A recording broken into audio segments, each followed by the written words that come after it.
Halo, selamat pagi. Perkenalkan, nama saya Francisco Pasaribu. Saya merupakan mahasiswa PMM 4 di Universitas Pendidikan Ganesha, dan saya merupakan mahasiswa dari perguruan tinggi Universitas HKBP Nomensen Medan. Di sini saya akan menjelaskan mengenai pendidikan anti korupsi yang diajarkan oleh Ibu Nikomang Cynthia. Nah, kita masuk kepada pendahuluan. Negara Indonesia selalu mengandalkan sumber hukum dalam penyelenggaraan pemerintahannya. Sumber hukum ini merupakan salah satu petunjuk pemerintah dalam mengatur masyarakat dan menyelenggarakan pemerintahannya. Hal ini sesuai dengan pasal 1 ayat 3 Undang-Undang Dasar 1945 yang menyatakan bahwasanya negara Indonesia adalah negara hukum. Sebagai aturan hukum, tentu menciptakan ikatan antara masyarakat dan negara, masyarakat dan pemerintah dan negara.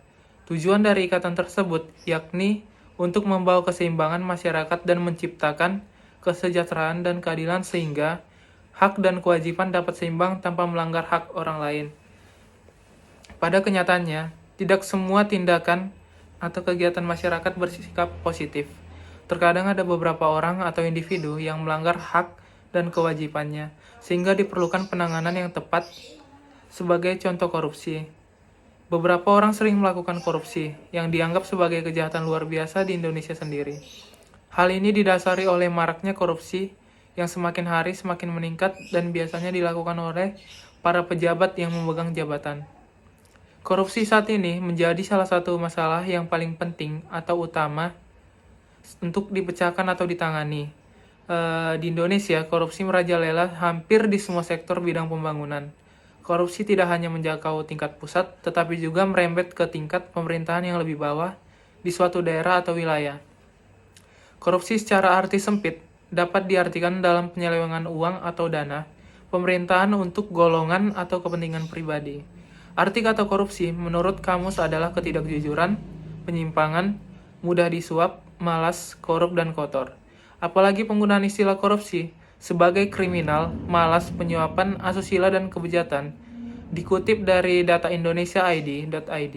Berdasarkan data Komisi Pemberantasan Korupsi atau KPK, terdapat 1.261 kasus korupsi sejak tahun 2004 sampai 3 Januari tahun 2022. Berdasarkan daerah, tingkat korupsi tertinggi ada di pusat dengan 409 kasus, posisinya diikuti Jawa Barat dengan 118 kasus, total ada 109 kasus korupsi di Jawa Timur, kemudian ada 84 kasus korupsi di Sumatera Utara, dan ada 68 kasus dan 64 kasus korupsi di Riau dan Kepulauan Riau serta DKI Jakarta. Lalu ada 55 kasus korupsi di Sumatera Selatan. Sementara itu, di Jawa Tengah menempati urutan ke-8 dalam daftar ini. Tercatat KPK menangani 53 kasus korupsi di Jawa Tengah. Berdasarkan informasi tersebut, diketahui bahwa korupsi di Indonesia masih perlu ditangani secara serius. Apalagi Indonesia berposisi di urutan ke-96 dari 180 negara yang sangat korup. Hal ini menunjukkan bahwa hubungan antar sumber hukum yang berlaku dengan tindak pidana yang dilakukan masih sangat lemah dan sering dirasakan pasang surut yang menjemukan. Korupsi tidak hanya berdampak pada satu bidang, tetapi banyak memiliki dampak negatif pada semua bidang kehidupan masyarakat. Korupsi mempengaruhi sektor ekonomi, politik, sosial, dan hukum, serta hak asasi manusia dan pertahanan dan keamanan, kesehatan maupun pendidikan. Menurut Marcella Elvina S., penyebab korupsi ada dua faktor. Yang pertama ada internal dan kedua ada eksternal.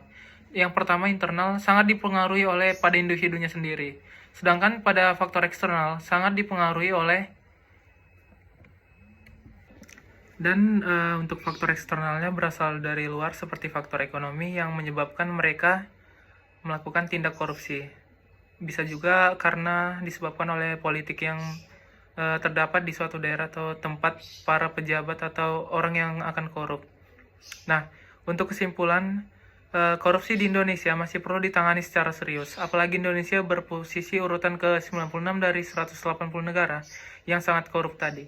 Pemberantasan tindak pidana korupsi tidak akan pernah optimal atau maksimal apabila dilaksanakan oleh pemerintah tanpa keterlibatan masyarakat.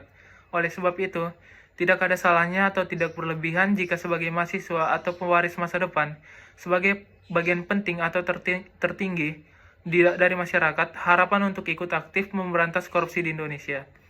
Keterlibatan mahasiswa dalam pencegahan korupsi tentu sangat penting dan sangat membantu untuk mengurangi pelaku korupsi.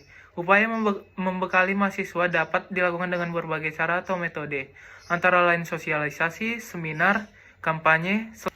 Selain itu, pendidikan anti korupsi merupakan salah satu upaya perguruan untuk membentuk karakter serta integritas mahasiswa, sehingga nantinya dapat memperkuat dalam membentengi diri dari pengaruh korupsi. Hubungan antara pendidikan anti korupsi dengan pembentukan karakter dan integritas mahasiswa memiliki keterkaitan yang kuat dan saling melengkapi.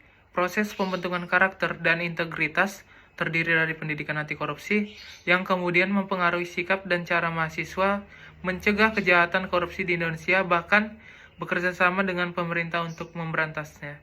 Sekian, inilah video tentang pendidikan anti korupsi dari saya, Francisco Pasaribu. Terima kasih.